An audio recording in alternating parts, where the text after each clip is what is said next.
aquí estamos preparados para la siguiente aventura. Hoy nos vamos a los túneles de Big Mok. Este es un capítulo muy especial en el que vamos a pasar de la guerra al amor. Nos ha llevado más o menos 7 horas de edición y lo hemos hecho con mucho amor y cariño. Así que por favor, quédate hasta el final, no avances y dale a like y suscríbete. Disfrútalo.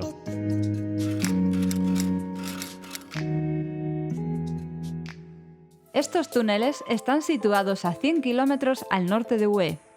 Como Big Mok era la zona más al norte a la que íbamos a llegar en nuestro recorrido por Vietnam, decidimos hacer una ruta circular yendo por el interior y regresando hacia el sur por la costa, haciendo noche a mitad de camino, donde nos encontramos en la situación más curiosa e inolvidable de todo el viaje. Antes de llegar a Big Mok, paramos a comer, recobrar energías y entrar en calor. Bueno, cuéntanos ahí, ¿qué vas a comer? Mi Kai. No tengo ni idea de lo que es. Sé que son fideos, lleva setitas de estas champiñones, bolitas de carne que suelen ser de cerdo o de marisco, salchicha. ¿Y no tienes lo que tengo yo? ¿Cómo? Gamba. No, porque tú eres beef. Yo soy beef. Durante la guerra, esta zona sufrió alguna de las peores batallas del país. En los años posteriores han muerto muchas personas por las minas y los restos de artillería que quedaron por la zona. Antes de la guerra, Big Mok era un pueblo humilde de campesinos y pescadores. Una vez iniciado el conflicto, se encontraron en una de las zonas peor paradas de todo el país. Los soldados estadounidenses los obligaron a dejar su hogar porque sospechaban que los habitantes suministraban alimentos y armas a los soldados del Vietcong que se escondían en la isla Con Co, justo enfrente de la localidad. Los vecinos, sin tener otro lugar donde ir, decidieron quedarse y construir un refugio que les protegiese de los bombardeos. Para ello, excavaron una red de casi 8 kilómetros de túneles ocultos divididos en 3 niveles distintos.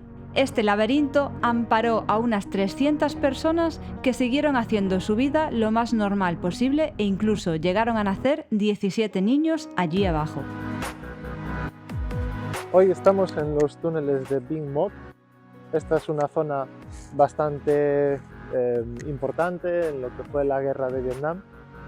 Primero porque fue la zona desmilitarizada en la que se dividía la mitad sur de Vietnam mediante un río con la mitad norte, y cuando estalló la guerra de Vietnam pues fue la zona donde mediante asedio marítimo, portaaviones y demás lanzaban todos los ataques hacia el norte. Esta región realmente la devastaron mediante ataques aéreos, pero se construyeron una serie de túneles a lo largo de 8 kilómetros por debajo de la tierra con 3 niveles diferenciados, y es lo que vamos a visitar hoy. Al final lo que hacían aquí era trasladar todo lo que se destruyó de la vida sobre la tierra al interior de ella. Así que vamos a verlos, lo vamos a enseñar y a ver qué os parece. Justo cuando íbamos a iniciar el recorrido, apareció un hombrecillo que mediante señas nos indicaba que entrásemos con él en los túneles. Nada más entrar, nos invade una sensación de claustrofobia y estupor al imaginarnos lo que allí se había vivido. Estamos aquí recorriendo las cuevas, están recubiertas con tablones, sobre todo al principio, y vamos aquí con nuestro amigo guía, y ahora aquí pues empezamos a bajar el primer nivel hasta 12 metros de profundidad. Los pasillos eran muy estrechos y bajitos, solo 80 centímetros de ancho y 1,5 metros de alto. Menos mal que llevo la capucha con el acolchado y me dando golpes en la cabeza.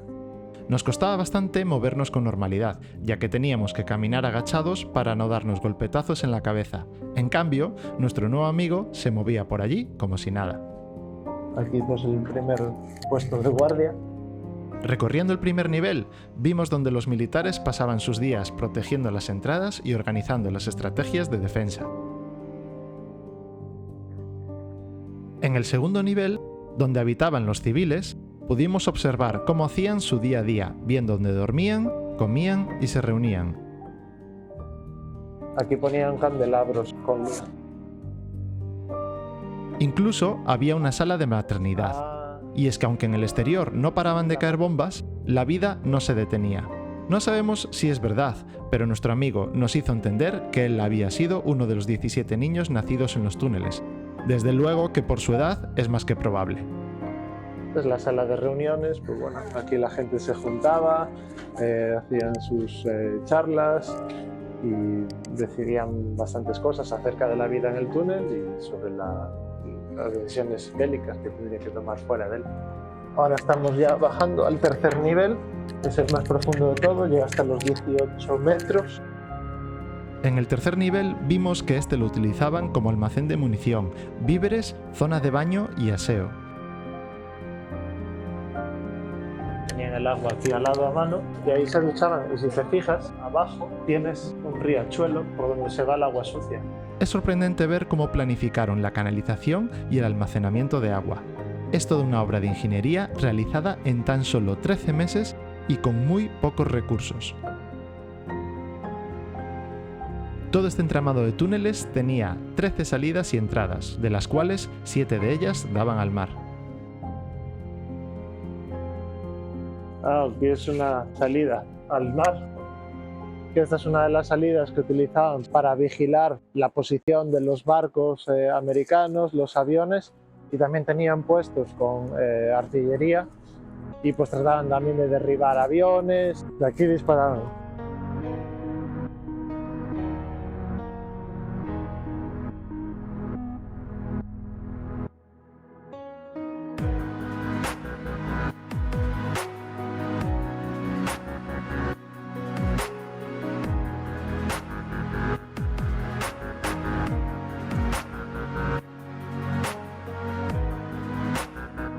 Una de las peculiaridades de estos túneles es que había unas 13, 14 salidas en total, de las cuales 7, que están a lo largo de esta costa y diferentes alturas, vienen a dar al mar, precisamente por lo que comentábamos antes, ¿no? Controlar a los barcos y preparar el contraataque.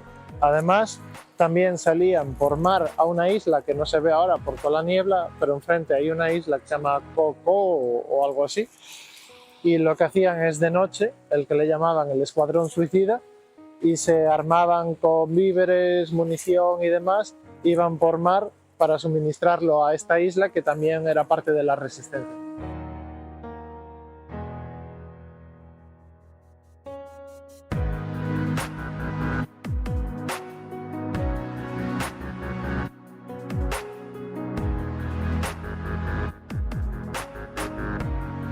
Calor aquí dentro, en el primer nivel de la leche.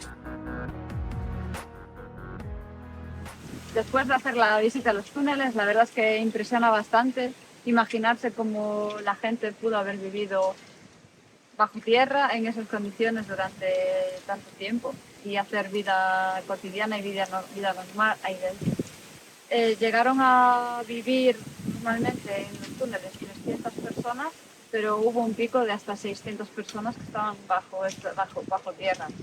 Solo salían a la superficie cuando se quedaban sin suministros, cuando veían que la cosa pues era segura. Alrededor de toda esta zona se ven muchísimos cráteres de bombas. Y bueno, la verdad es que se pone bastante la piel de gallina pensar en todo esto. Lo sacó el árbol para arriba. O sea, esto estaba enganchado, claro, estaba a pie de suelo, incrustado en el árbol. El árbol fue creciendo hacia arriba Y lo fue levantando. Ponemos rumbo al sur y hacemos una pequeña parada para descansar las nalgas acalambradas de tanta moto. Además, pasaremos un buen rato a costa de Coti. ¡Huele dulce! No comimos plátanos, ¿sí? Es verdad. Compraré una bolsita de cacahuetes para comer. Compra lo que quieras, filliño. Normalmente soy yo quien se encarga de gestionar el dinero durante los viajes, pero esta vez, como yo estaba grabando, dejé que se encargase Coti.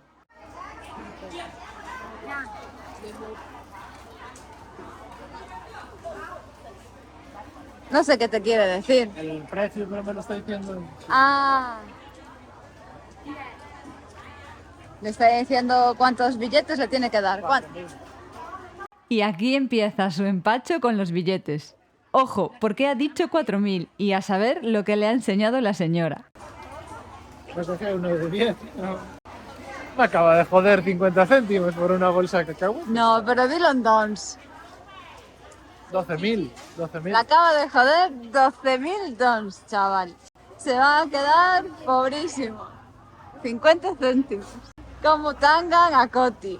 Que luego quiero tomarme una cerveza y con los cacahuetes voy... Pero escucha, esos cacahuetes igual están sin cocinar, ¿eh? Ahora va a abrir la bolsa de cacahuetes, va a meterse uno en la boca y va a decir, hostia, esto no se puede comer.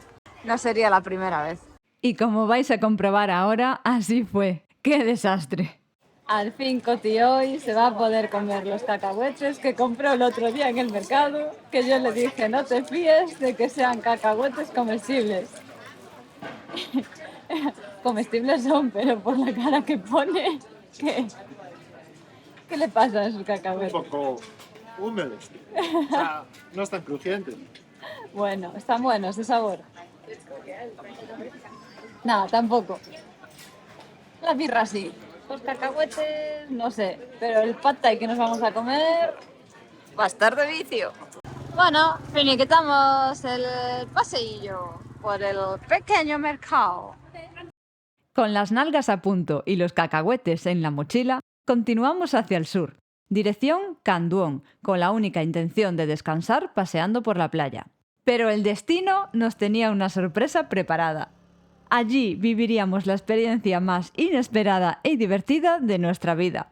Y es que acabamos cantando la Macarena en Vietnam, o al menos algo que se le parece. Espero que estéis preparados para ver esto. ¡Perris! Nada más llegar a Can Duong, nos fuimos a dar un paseo por la playa cuando empezamos a escuchar la música de lo que parecía una fiesta. Como todavía era temprano, no nos pudimos resistir y seguimos el sonido para ver si nos podíamos tomar una cerveza y divertirnos un poco. Pero resultó que no era una fiesta normal, sino una boda. Así son las bodas en Vietnam. Se montan la casita, mucha cerveza, karaoke. Nos acercamos a cuchichear y el chico que veis a la derecha estaba haciendo un pis en el árbol. Cuando nos vio, nos invitó a pasar tan efusivamente que no pudimos rechazarlo. Y aquí estamos. A partir de aquí empezaron a llover cervezas y todo se fue de madre. Estábamos sentados en la mesa de los amigos del novio. Todos vinieron a presentarse y a animarnos. Luego también vino la novia, que por cierto iba muy guapa y elegante.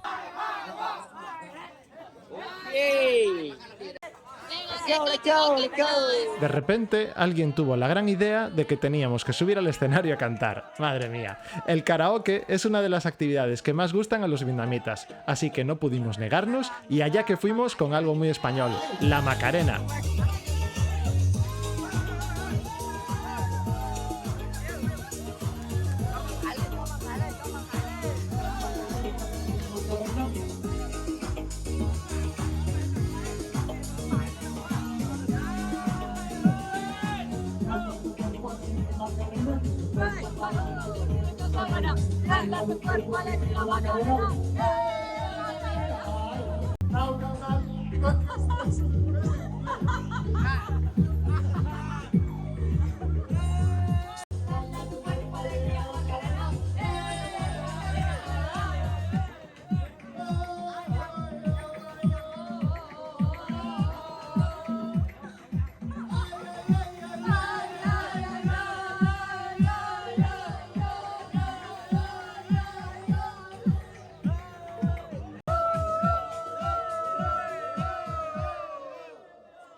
Después de nuestra actuación, el ambiente seguía subiendo de tono.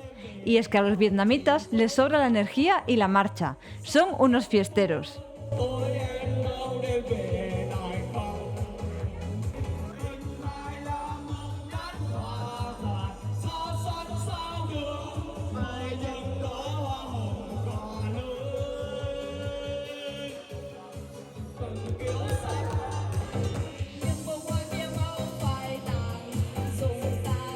A pesar de la barrera lingüística, nos hicieron sentir tan cómodos que parecíamos parte de la familia.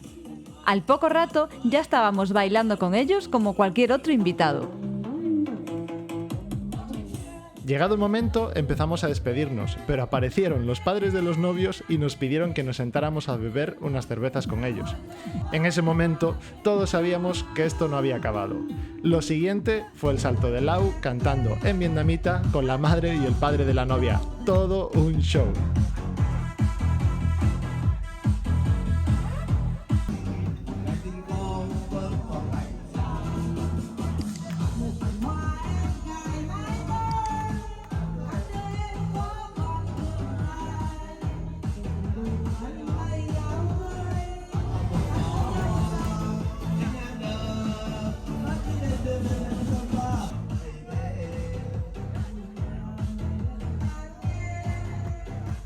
Cuando planificamos los viajes, sabemos que siempre nos veremos en situaciones curiosas, pero esta vez nos ha hecho especialmente ilusión, puesto que, por unas horas, nos han permitido conocer una boda vietnamita desde dentro y nos han hecho sentir parte de su cultura y costumbres, algo por lo que estamos muy agradecidos.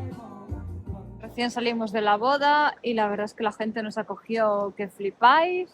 Nos dieron de beber cerveza por un tubo y más, o sea, cerveza toda la que había y más. Nos dieron de comer cosas raras, pero ricas. Nos hicieron cantar, nos hicieron bailar, nos hicieron fotos, vídeos. Fue la hostia.